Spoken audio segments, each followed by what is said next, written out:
Hello good people of the internet, my name is Andy and you're watching Geek Curio, and in today's video we're going to be reviewing and having a look at a cheap unbranded paint mixer.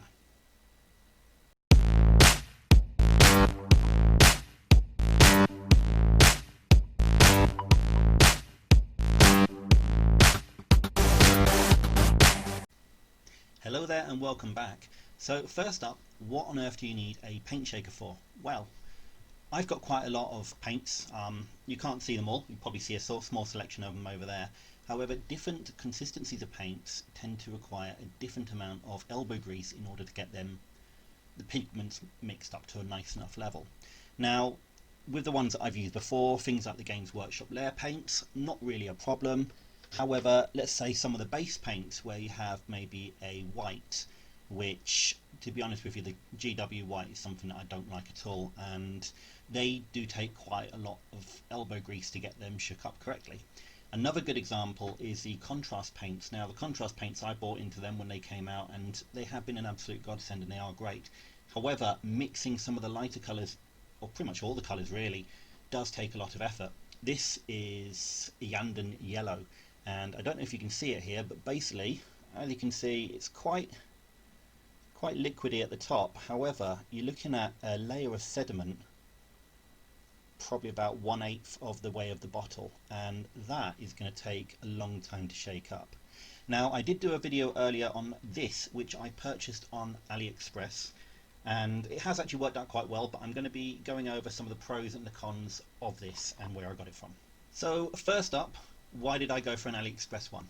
Well, the one that I did want was the Vortex, however that retails for about $99.99. It seems like quite an extravagant expense for basically shaking a few bottles of paint. However, a good friend of mine did actually get one and said they would be absolutely lost without it. Still, however, £100 to spend on that is still quite a lot of money.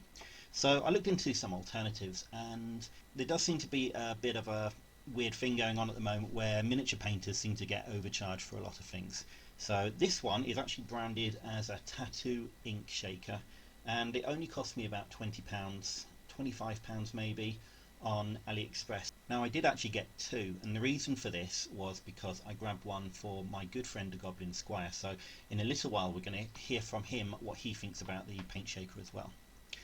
So overall, like I say, £25. Is it quite solidly built? Yes, I suppose it is. It comes with a lot of suckers on the base, which isn't really a thing for me because I've got an MDF desk. However, with my branded desk that I do have an option here, I can easily stick it and it does not move. So what do you get in the box? You get basically this. You also get a charger, you also get a power supply, and unfortunately, because it does come with a European plug, I did have to plug it into this, which also came with it as well, which was a European to UK plug adapter. On the website they do actually sell these with US plugs as well. I think it must be just for the UK market that they include the adapter in there. Now, before I actually started this video, I decided to boot it up and see how it works, and believe it or not, the power supply was not working at all. So I don't know whether that was the adapter or the power supply. However, the power supply is a 12.6 volts, so it was very easy for me to find an alternative one, and I managed to find a adapter which works just as well. So let's give it a quick whirl. Okay, so first of all, excuse my desk. It is literally quite simple to use. You get the paint that you want, I turn it upside down, and you press down in the middle. And basically, it starts shaking up the paint. Now, the reason I've turned it upside down is because basically it's more designed for drop bottles, and the sensor inside there doesn't always reach with the Games Workshop paints. So I'm just going to let that run for a little while, and we'll have a look and see how it's done.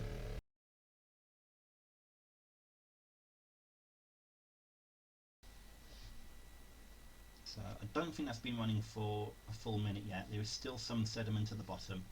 However, it is starting to mix it up. The amount of sediment at the bottom is basically half as thick as what it was before. So we know it is starting to mix up. I'm going to run it for a little bit longer now.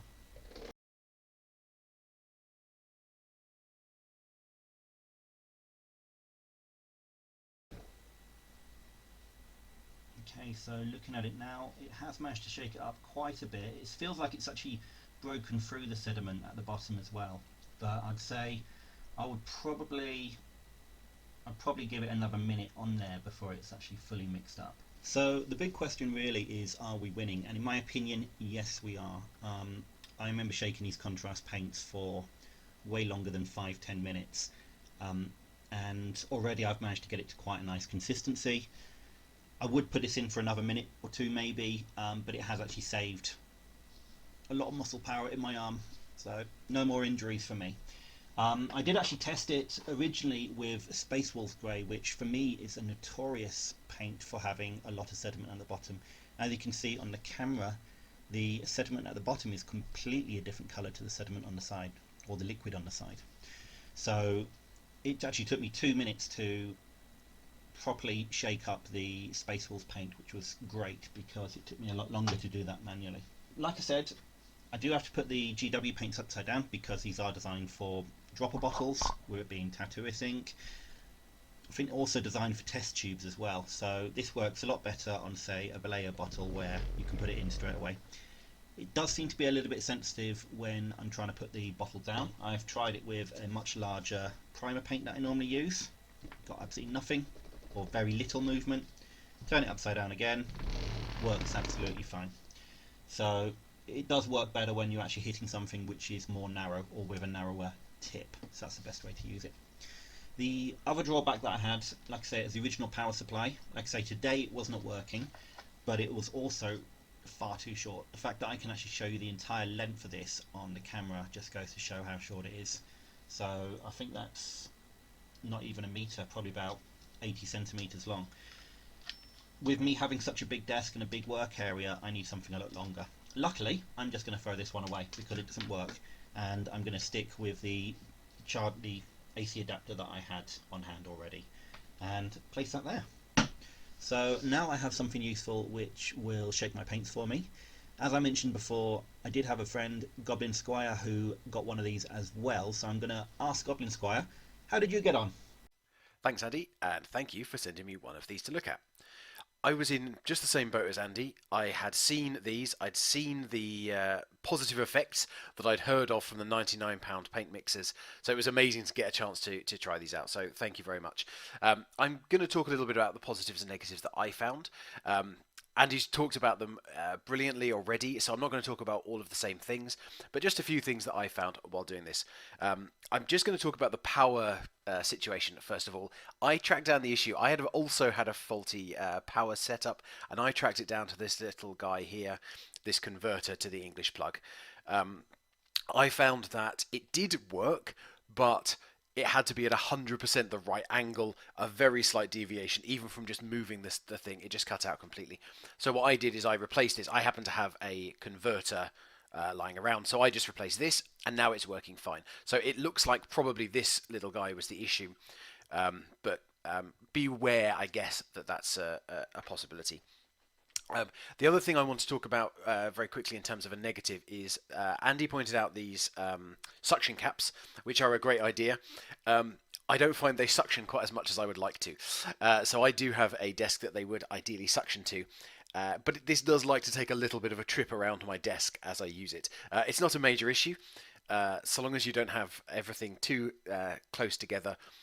It hasn't sort of jumped off the desk, anything like that, but it has tried to move around and spin a little bit on the desk. So do be aware of that if that's what you're doing.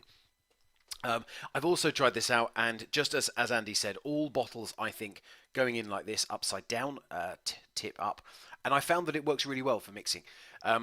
I have had some which you can, just like Andy was showing on his section, you can see the difference between the sort of ink, the pigment at the bottom, and the almost just water up above it, and it does a great job of mixing those together. It does take a little while, but much less time than it would take if you were just to manually shake it out as you go along. So it is great for that. I have tried it on some of my very old paints, which are kind of a little bit separated and dried and not in a great state, and it hasn't worked as well for them, but to be fair, you wouldn't necessarily expect it to. So don't necessarily expect it to bring back paints from the dead. You know, paints which have been sat on the side for years or however long it might be. But if it's a paint which is just separated over time, and it can be very separated, it does bring it back together well with just a little bit of pressure and a little bit of hard work. So yeah, it's not without its issues, this little guy, but I have found that it works really well for mixing my paints together. For well, what are we talking? A quarter of the cost of one of these that you can buy from Amazon. I completely agree, Andy. Anything with miniatures, mini painting on it, the price just skyrockets. So that goes with anything really. Look for an alternative version. This with tattoo ink works perfectly. So yeah, it takes a little bit of getting used to, a little bit of figuring out, but I think that it works really well as a paint mixer, and you get a lot of the functionality at a fraction of the cost of what you'd be paying elsewhere. So I would recommend it if you've got a little bit of time to spend and you're happy to sort out the power supply yourself. Back to you, Andy.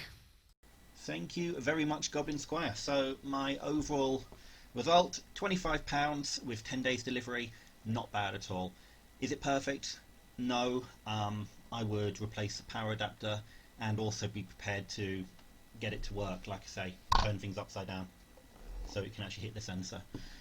How does it compare to the Vortex? I have absolutely no idea. People have been raving about the Vortexes, but if you're going to spend £100 on a paint shaker, I would expect it to be really, really good.